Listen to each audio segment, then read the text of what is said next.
में जंगली हाथियों का उत्पात देखने को मिला है। कजूरदाग गांव में हाथी ने तबाही मचाई है। किसान के कच्चे मकान को हाथियों ने तोड़ दिया है। झिरगा हेमरोम के घर को भी भारी नुकसान पहुंचाया है। मलबे में घरेलू सामान दब गया है। धान के बिचड़े को भी हाथियों ने रौंद दिया है। पिछले 1 महीने से हाथियों का आतंक इस इलाके में बढ़ गया है। ग्रामीणों और किसानों की परेशानी हाथियों के आतंक की वजह से बढ़ गई है। तस्वीरें आपको दिखा रहे हैं। घरों और खेतों में हाथियों ने जमकर उत्पात मचाया है। कई लोगों के घर को तोड़ दिया। जो खेतों में धान के बिचड़े लगे थे उसे भी अब हाथियों ने उजाड़ दिया है और किसान इससे काफी परेशान हैं।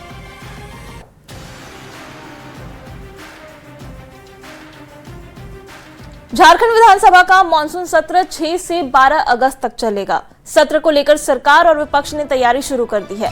संसदीय कार्य मंत्री राधाकृष्ण किशोर ने कहा कि सरकार सदन की कार्यवाही के लिए पूरी तरह तैयार है और उन्होंने विपक्ष से अपील की है कि सत्र को सकारात्मक रखें ताकि राज्य और क्षेत्र की समस्याओं पर बेहतर चर्चा हो सके। वित्त मंत्री ने कहा कि सत्र में सरकार पहला सप्लीमेंट्री बजट पेश करेगी और राज्य की वित्तीय स्थिति के साथ ही राजस्व संग्रह की जानकारी भी सदन में देगी। उन्होंने स्वस्थ चर्चा के लिए विपक्ष से सहयोग की अपील की है।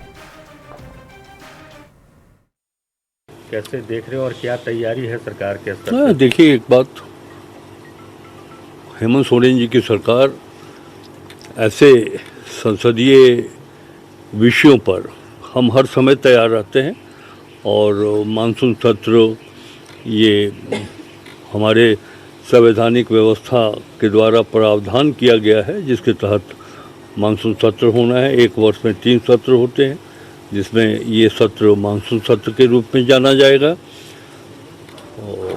एक फर्स्ट सप्लीमेंट्री भी सरकार लाएगी इस मानसून सत्र में।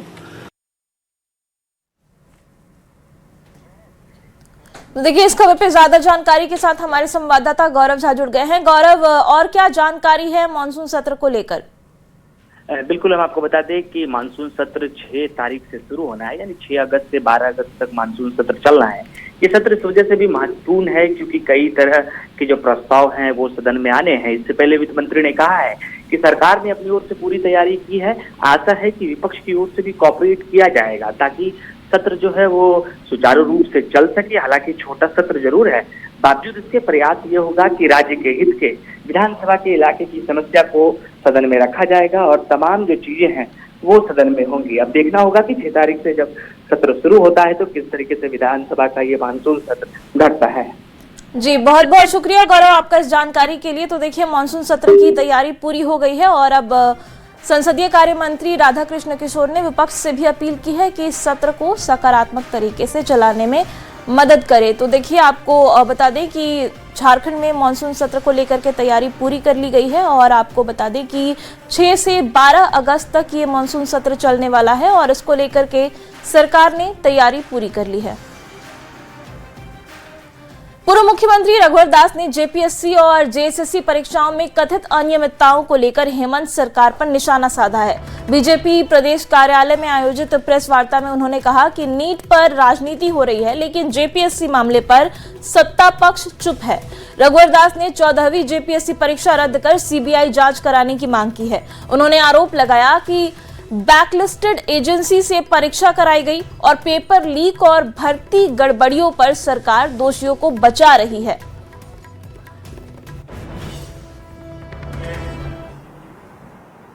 अभी जो भ्रष्टाचार के मामले सामने आए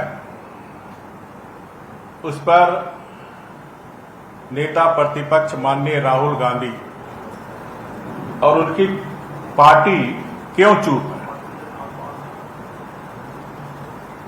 वे झारखंड में अपने जिम्मेदारी से इस्तीफा क्यों नहीं मांग रहे? जिम्मेदारों से इस्तीफा क्यों नहीं मांग रहे? झारखंड में एक साथ 10 प्रतियोगिता परीक्षा को स्थगित करने का रिकॉर्ड बनाया। जेपीएससी विवाद पर सियासत तेज हो गई है। बीजेपी ने 14वीं सिविल सेवा परीक्षा में कथित अनियमितता को लेकर युवाओं के भविष्य से खिलवाड़ का आरोप लगाया और पूरे मामले की सीबीआई जांच और दोषियों पर सख्त कार्रवाई की मांग की है। वहीं कांग्रेस का कहना है कि सरकार मामले को गंभीरता से ले रही है, सीआईडी जांच कर रही है और जांच पूरी होने के बाद जो भी दोषी होगा उसके खिलाफ कानून के मुताबिक कार्रवाई की जाएगी। वो इस वक्त हावी नजर होते हुए आ रहे हैं। तो ये तस्वीरें हैं जो हम आपको दिखाने की इस वक्त कोशिश कर रहे हैं।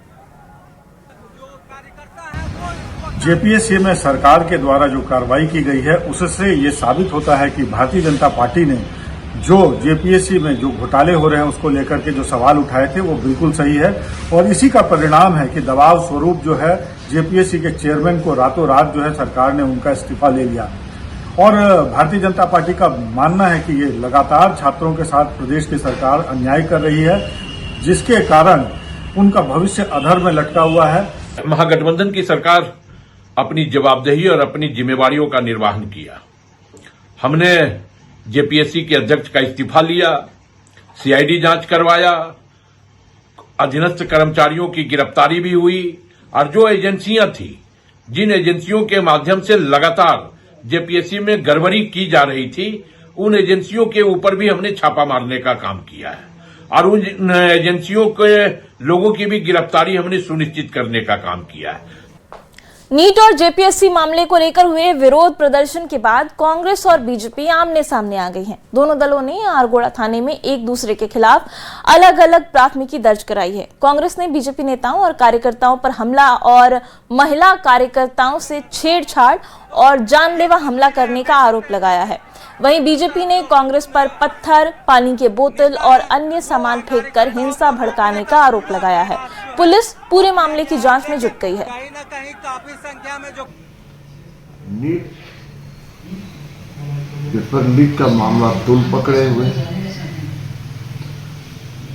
और धर्मेंद्र प्रधान का इस्तीफा चाहिए। तो मैं पूछता हूं कि तब तो किसी भी विभाग में कोई भी मामला होगा, कोई भी ऐसी घटना घटेगी तो विभाग के मंत्री को इस्तीफा देना चाहिए। घेराव कार्यक्रम में यह पूरी तरह से वीडियो फुटेज है कि किसने ढेला पत्थर चलाया, किसने अंडा टमाटर चलाया और उसका यह परिणाम हुआ कि लोकतंत्र के एक चौथे स्तंभ को चोट लगी, उनका सर फटा और ये भारतीय जनता पार्टी के लोगों के द्वारा चलाए गए पत्थर के कारण हुआ। ये तमाम वीडियो चैनल में है। तो हमने जाकर के एफआईआर करवाया है थाने में और उस एफआईआर के बदले वो लोग तो जाली एफआईआर करवाया है। झारखंड बीजेपी के मुख्य प्रवक्ता प्रतुल शाहदेव ने कांग्रेस नेता शहबाज अहमद की ओर से बीजेपी नेताओं पर दर्ज कराए गए छेड़खानी के मुकदमे को लेकर कांग्रेस पर निशाना साधा है। उन्होंने आरोप लगाया कि ये कांग्रेस की स्तरहीन राजनीति का हिस्सा है और पुलिस बैक डेट में फर्जी मुकदमे दर्ज करा रही है। प्रतुल शाहदेव ने कहा कि ये मामला पूरी तरह राजनीतिक साजिश है और इसकी निष्पक्ष जांच होनी चाहिए। कोशिश कर रहे हैं जो कार्यकर्ता देखिए, देश की सबसे पुरानी पार्टी राहुल बाबा के समय में इस कदर गिर जाएगी हमने कभी नहीं सोचा था। कभी महात्मा गांधी के सत्य और अहिंसा के मार्ग पर चलने वाली कांग्रेस पार्टी आज सिर्फ झूठ की पोटली बनकर रह गई है। इन्होंने हमारे नेताओं पर, प्रदेश अध्यक्ष आदित्य साहू जी पर, नेता प्रतिपक्ष बाबूलाल मरांडी जी पर, केंद्रीय मंत्री संजय सेठ जी पर प्रदर्शन के दौरान महिलाओं से छेड़खानी का बेबुनियाद, घटिया और स्तरहीन आरोप लगाया है। आप सोचें, संजय सेठ जी उस दिन लोकसभा में कार्रवाई में हिस्सा ले रहे थे, बाबूलाल मरांडी जी रांची में नहीं थे और कोई वीडियो फुटेज कांग्रेसी निकाल दें तो हम उनकी बात को मान लेंगे। ये बेशरम लोग हैं। नीट जैसी परीक्षाओं में पेपर लीक और धांधली रोकने के लिए केंद्र सरकार ने एक बड़ा कदम उठाया है। केंद्रीय मंत्रिमंडल ने पब्लिक एग्जामिनेशन एक्ट 2024 में संशोधन को मंजूरी दे दी है। नए प्रावधानों में दोषियों को 5 से 10 साल तक की जेल और 10 करोड़ रुपए तक के जुर्माने का प्रावधान है। कांग्रेस ने इसे राजनीति बताते हुए शिक्षा मंत्री के इस्तीफे की मांग की है।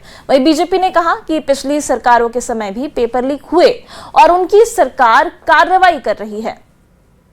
मंत्री भी दोषी हैं, उनको भी इस्तीफा देना चाहिए क्या? तो ये सब जो है देश विरोधी तत्वों का कारनामा है कि ये सारे के सारे देश को कमजोर करना चाहते हैं। विदेशी ताकतें सक्रिय हैं और उसका मोहरा कांग्रेस सहित इंडी गठबंधन के लोग हैं जो मोदी बर्दाश्त नहीं हो रहे। और राज्य की एजेंसी सीआईडी पर उनको भरोसा नहीं, तो हमें भी सीबीआई पर भरोसा नहीं। सीआईडी जांच से क्या समस्या उत्पन्न हो रही है विपक्ष को? सीआईडी निष्पक्ष रूप से जांच कर रही है और हम निष्पक्षता में कहीं भी व्यवधान नहीं डालते हैं। सीआईडी निष्पक्ष जांच कर रही है, गिरफ्तारी भी सुनिश्चित हुई है, एजेंसियों के ऊपर कार्रवाई भी सुनिश्चित हुई है, जेपीएससी अध्यक्ष का इस्तीफा भी हुआ है।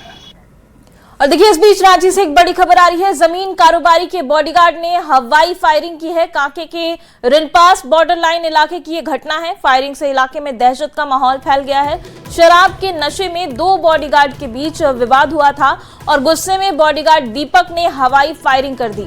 सूचना मिलते ही पुलिस मौके पर पहुंची और आरोपी दीपक को गिरफ्तार कर लिया गया। घटना में इस्तेमाल राइफल को भी पुलिस ने जब्त कर लिया है। पूछताछ में नींद में खलल को इस फायरिंग का जो कारण बताया गया है और मामले की जांच पुलिस फिलहाल कर रही है। तो देखिए, बड़ी खबर आपको बता रहे, रांची में हवाई फायरिंग के मामले में आरोपी को गिरफ्तार भी कर लिया गया है। और इस खबर पे ज्यादा जानकारी के साथ हमारे संवाददाता ओम प्रकाश जुड़ गए हैं। ओम प्रकाश, क्या मामला है? क्या वाकई ये सोने को लेकर के हवाई फायरिंग कर दी गई? जी बिल्कुल, जो अब तक जानकारी सामने आई है उसके अनुसार जो बॉडीगार्ड थे उन दोनों के बीच में विवाद हो रहा था और कहीं ना कहीं वो लोग जो है, वो एक बॉडीगार्ड जो दीपक था वो सो नहीं पा रहा था, इस वजह से उसने फायरिंग की है, हवाई फायरिंग की, जिसके बाद इलाके में दहशत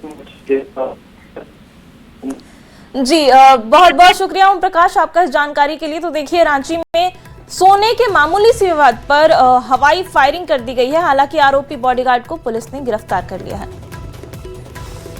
और देखिए, खबर देवघर से है, जहां बाबा बैद्यनाथ मंदिर परिसर में लगे विकास कोष के दान पात्र करीब 2 महीने बाद खोले गए और बाबा मंदिर प्रभारी सह एसडीओ रवि कुमार के निर्देश पर मंदिर मजिस्ट्रेट राहुल कुमार की निगरानी में दान राशि की गिनती की गई। गिनती के दौरान मंदिर के 18 दान पात्रों से 17,67,086 रुपए प्राप्त हुए हैं। वहीं श्रद्धालुओं ने विदेशी मुद्रा भी इस पात्र में दान किए थे, जिसमें 21 अमेरिकी डॉलर, 17 रियाल और 1,630 नेपाली रुपए भी शामिल हैं। मंदिर प्रशासन ने पूरी प्रक्रिया नियमों के तहत पूरी कराई।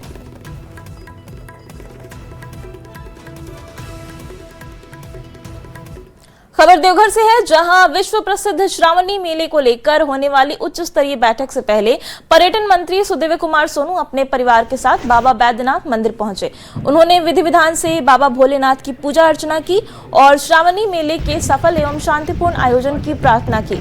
मंदिर में मंत्री के दौरे को लेकर कड़े सुरक्षा इंतजाम किए गए थे।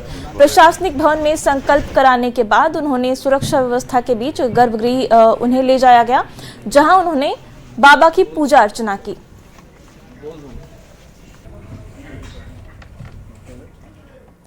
तो वहीं गोड्डा सांसद निशिकांत दुबे ने बाबा बैद्यनाथ मंदिर पहुंचकर पूजा अर्चना की और इस दौरान उन्होंने श्राइन बोर्ड की बैठक नहीं होने को लेकर राज्य सरकार पर निशाना साधा। सांसद ने कहा कि श्राइन बोर्ड के अध्यक्ष मुख्यमंत्री होते हैं, लेकिन पिछले 7 साल में एक भी बैठक नहीं हुई है। उन्होंने आरोप लगाया कि बैठक नहीं होने से देवघर पंडा समाज, दुकानदारों और स्थानीय लोगों से जुड़े कई मुद्दों पर चर्चा ही नहीं हो पा रही है। निशिकांत दुबे ने सरकार से जल्द श्राइन बोर्ड की बैठक कराने की मांग की है। कि मैं आज विशेष तौर पर श्राइन बोर्ड की बैठक का मुझे नोटिस मिला था। पिछले 7 साल से मैंने मुख्यमंत्री जी का आमने सामने चेहरा नहीं देखा है, लेकिन बाबा के नाम पर मैं कोई राजनीति नहीं की। इसीलिए अपने अहंकार को छोड़कर आज मैंने सोचा कि 7 साल के बाद मौका मिला है, मैं देवघर के बारे में, बासुकीनाथ के बारे में, बाबा के बारे में, श्रद्धालुओं के बारे में, यहाँ के पंडा समाज के बारे में, यहाँ के स्थानीय लोगों के बारे में, फूलवाला वंश के बारे में। झारखंड के मौसम से जुड़ी हुई, झारखंड में मानसून फिर से सक्रिय हो गया है। रांची, लोहरदगा, गुमला, सरायकेला, चाईबासा और सिमडेगा समेत कई जिलों में बारिश से मौसम सुहाना हो गया है। मौसम विभाग ने 25 से 27 जुलाई तक कई इलाकों में भारी बारिश और वज्रपात का अलर्ट जारी किया है। 26 जुलाई को रांची, बोकारो, धनबाद, देवघर, गिरिडीह और कोडरमा में तेज बारिश की संभावना है। 29 जुलाई के बाद बारिश की रफ्तार कुछ कम हो सकती है, लेकिन हल्की से मध्यम बारिश जारी रहेगी। झारखंड में एक बार फिर मानसून सक्रिय हो गया है। लोहरदगा, रांची, गुमला के आसपास में भारी बारिश हो रही है। वहीं अगर हम संथाल की बात करें तो संथाल में पिछले 48 घंटों में रुक रुक कर बारिश हो रही है। अगर हम कोल्हान की बात करें तो कोल्हान में भी बारिश हो रही है। जिस प्रकार से लगातार मानसून सक्रिय है, कहीं न कहीं इसका प्रभाव जरूर खेती पर भी पड़ रहा है। और अभी रांची का जो तापमान है, यहाँ भी 5 डिग्री गिरावट हुई है और लगातार बारिश की वजह से जो खेती की काम है वह भी सक्रिय हो गया है। और बारिश की वजह से आप देखें तो पूरे झारखंड में लगातार 2 दिनों से बारिश की वजह से मौसम भी थोड़ा नरमी हुई है और तापमान में भी गिरावट हुई है। रांची से निरंजन सिंह। और फिलहाल रुकेंगे। लगातार हो रही बारिश ने जमशेदपुर की खूबसूरती में 4 चांद लगा दिए हैं। डिमना लेक और उसके आसपास का इलाका इन दिनों किसी पहाड़ी पर्यटन स्थल जैसा नजर आ रहा है। पहाड़ियों पर छाए बादल, झील में खिले रंग बिरंगे कमल और हरियाली लोगों को अपनी ओर आकर्षित कर रही है।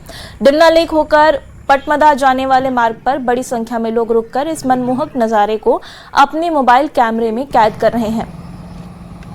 बहुत अच्छा लग रहा है। और आप जो देख रहे हैं हमारे पीछे जो दलमा वाइल्ड लाइफ सेंचुरी जो बादल से अभी बिल्कुल घिरा हुआ है, ये अफकोर्स है इसमें शहर का लोगों को और यहाँ शहर में जो घूमने।